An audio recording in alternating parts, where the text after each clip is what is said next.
Well, joining me now via Skype is Chief Executive Officer of Kairos Capital, Sam Chidoka, to discuss the implication of these figures on the state of the economy and prospects of any possible recovery. Good to have you on the Breakfast Show today. Good morning. Thanks for having me. Now, Nigeria at this point in time, this month, we are dealing with a triple threat. Now, we are looking at soaring inflation, we are looking at dwindling foreign reserves, and we also have unemployment rate reports also signaling quite a disturbing situation at this point in time. And then we are faced with a possible recession just in the near forecast. What sort of cushion do you think we should have in place to be able to steer these figures to the barest minimum in terms of having an implication on the economy? The COVID-19 has already bitten far deeper than we can even imagine. Well, like you mentioned, you're talking about like a double whammy. In fact, it's a triple whammy right now. You have unemployment, you have soaring inflation. If you look at inflation, we've had inflation growing up consecutively for 11 months. That's what we've experienced with inflation. You look at, in terms of unemployment, the last report was done in Q3 2018. We've done another report now in Q2 2020, and it shows that unemployment is also trending upwards. And then, of course, the recession that is to come, we can't do much about that. Globally, that's already happening. But what I think is that what we need to do as a nation is to find ways of limiting the effect of these things on the economy, especially the recession. We have to plan how we quickly come out of it. Can we spend our way out of this recession? I doubt. We don't even have the money because, like you noted, our foreign reserve is also tending downwards. So what we need to do is these are issues we already have. We need to limit them and try and become productive. The economy has to be productive. We're just not productive enough. And talking about being productive, Nigeria is known largely to be we largely consume and not necessarily produce as much. And it's quite cliche to say diversify the economy. The economy is already diversified. But at this point in time, what should be the focused growth part for Nigeria in terms of key sectors? We've had beautiful plans. We're waiting for implementation, the economic sustainability plan, and a whole lot more going back just to ensure we have a stronger recovery. But what sort of strategic investment plan should we have across the key sectors from your own perspective?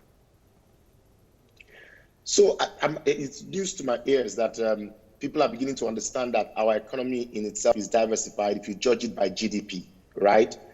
But where we have a problem is that our revenue base is mainly focused on oil. So if 90% of our export is oil-based, then you have a challenge. So what we need to do is to utilize our manpower, which is human capital manpower that we have, to our advantage. We have not done that over time.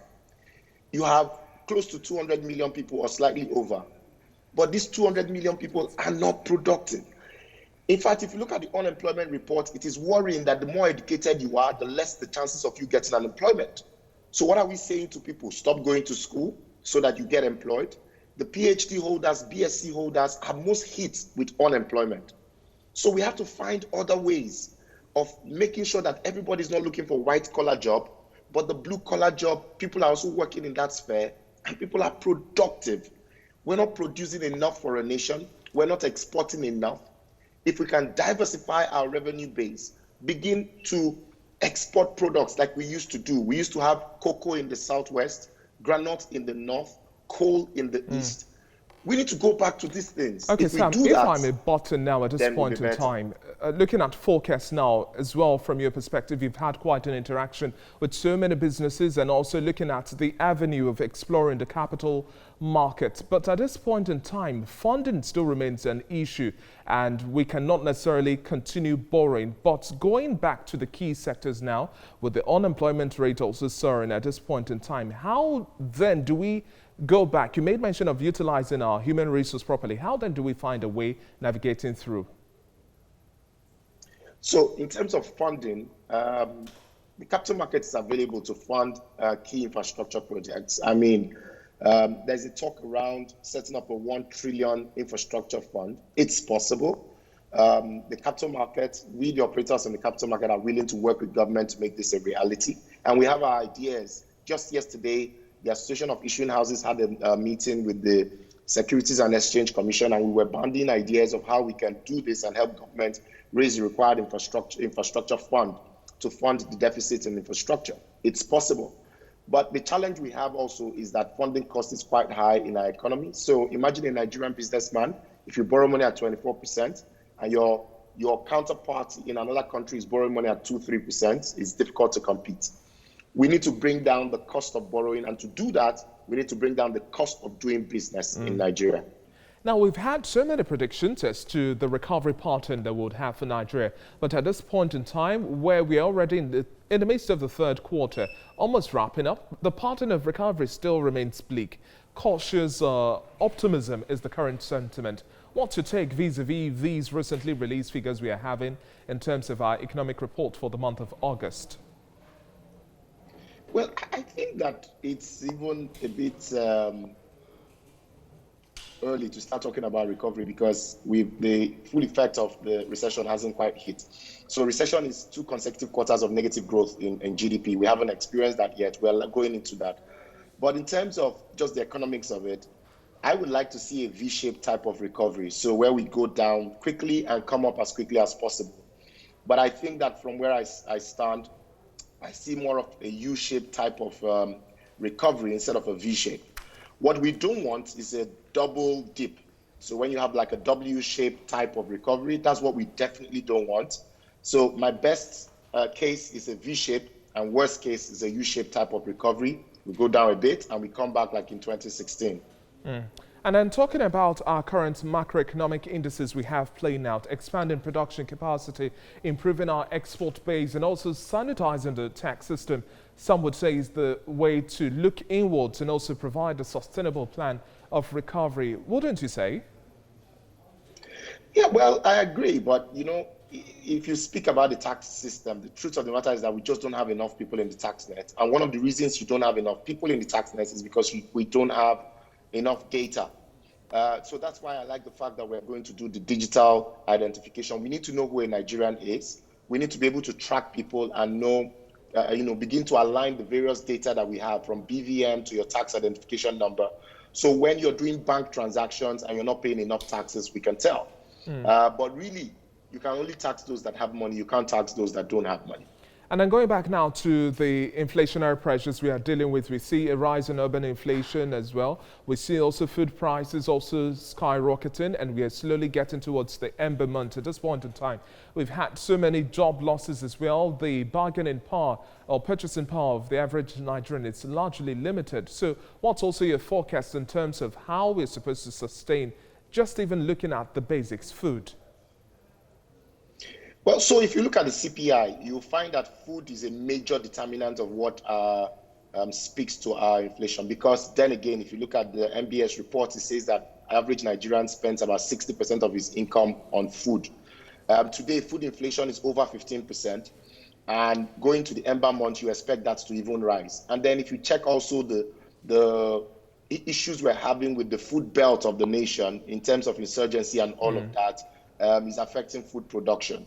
So it's not unexpected that inflation will continue to climb until we begin to solve the security issues to make sure that food production happens, until we begin to make sure that the small and medium scale industries and companies, which should be the engine of the economy, are running properly and supported.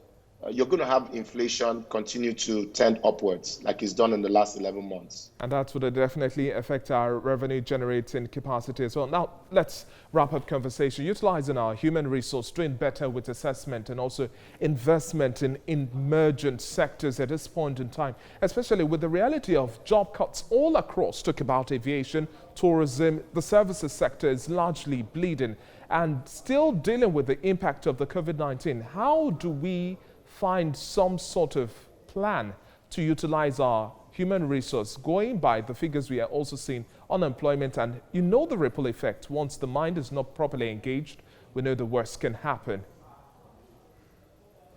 And so, yes, that's why I say that the small and medium scale industries is where to go. So the role of government should be to facilitate growth across board.